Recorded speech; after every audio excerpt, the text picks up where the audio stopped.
வணக்கம். Amma IAS academy TNPSC group 4க்கான hall ticket ரீசெண்டாக ரிலீஸ் ஆகிருக்கு.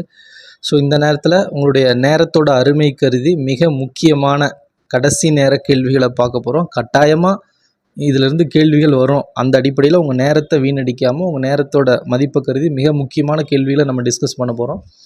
ஃபஸ்ட்டு கொஷின், அவுரங்கசீப்பின் அவைக்கள வரலாற்று ஆசிரியர். அவுரங்கசீப் அவர்கள் ஒரு முகலாய அரசர். அவர் ஷாஜஹான் முகலாய அரசரோட மகனாக ஆலம்கீர் என்ற ஒரு பட்டத்தோட 1658 முதல் 1707 வரை முகலாய பேரரசை இந்தியாவில் ஆட்சி செய்வார்.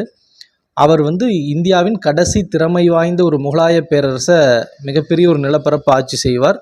அந்த முகலாய பேரரசரான அவுரங்கசீப்பின் அவைக்கள புலவராக இருந்தவர் அவைக்கள வரலாற்று ஆசிரியர் யாருன்னா காஃபி கான்.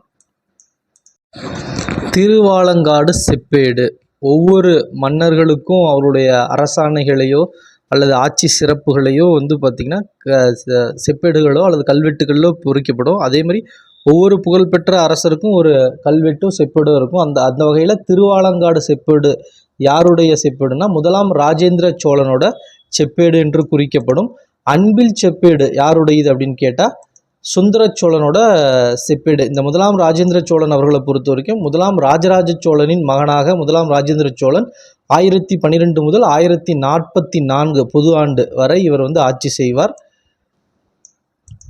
அடுத்த கேள்வி, உத்தரமேரூர் கல்வெட்டு. உத்தரமேரூர் கல்வெட்டை பொறுத்த வரைக்கும் இன்றைய காஞ்சிபுரம் மாவட்டத்தில் அமைந்துள்ளது. இந்த உத்தரமேரூர் கல்வெட்டு கிராம நிர்வாகம் குறித்து மிக விரிவான தகவல்களை கூறும் கல்வெட்டு எதுன்னு கேட்டால் உத்தரமேரூர் கல்வெட்டு.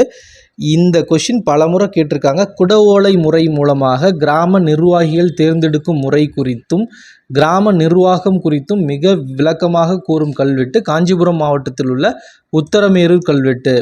அடுத்து, பல்வகைப்பட்ட நிலம். அதாவது சோழர்களுடைய ஆட்சி காலத்தில் பல்வகைப்பட்ட நிலங்களை பார்த்திங்கன்னா பல்வேறு நிறுவனங்களுக்கு கொடையாக அளிக்கப்பட்டது. அந்த இலவசமாக அளிக்கப்பட்ட நிலங்களுக்கு ஒவ்வொருவருக்கும் கொடுக்கப்பட்ட நிலங்கள் ஒவ்வொரு பெயரில் அழைக்கப்பட்டது. வேளாண் வகை அப்படின்னு என்னன்னு கேட்டால் பிராமணர் அல்லாத உடைமையாளர்களுக்கு சொந்தமான நிலங்கள் வேளாண் வகை என்று அழைக்கப்பட்டது. இந்த வேளாண் வகை நிலங்களுக்கு சொந்தக்காரர்கள் வேளாளர்கள் என்று அழைக்கப்பட்டனர். அதில் கூலி வேலை செய்யும், அதாவது வேளாண் பணிகளை மட்டும் செய்யும் சொந்தமாக நிலமில்லாத வேளாளர்கள் உழுக்குடிகள் என்றும் அழைக்கப்பட்டனர். ஸோ வேளாண் வகை என்ற நிலம் யாருடைய வசம் இருக்கும் என்று கேட்டால் பிராமணர் அல்லாத உடைமையாளர்களுக்கு சொந்தமான நிலம் சோழர்கள் காலத்தில் வேளாண் வகை என்று அழைக்கப்பட்டது.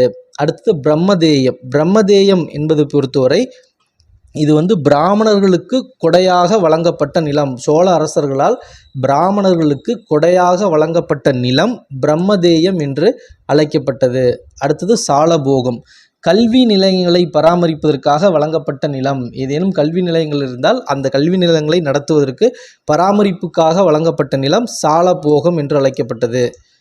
தேவதானம். தேவதானம் என்பது கோவில்களுக்கு சொந்தமாக சோழ அரசர்களால் வழங்கப்பட்ட நிலங்கள் தேவதானம் என்ற பெயரில் அழைக்கப்பட்டது. பள்ளிச்சந்தம். பள்ளிச்சந்தம் என்பதை பொறுத்தவரை சமண சமய நிறுவனங்களுக்கு சோழ அரசர்களால் கொடையாக வழங்கப்பட்ட நிலங்கள் பள்ளிச்சந்தம் என்று அழைக்கப்பட்டது.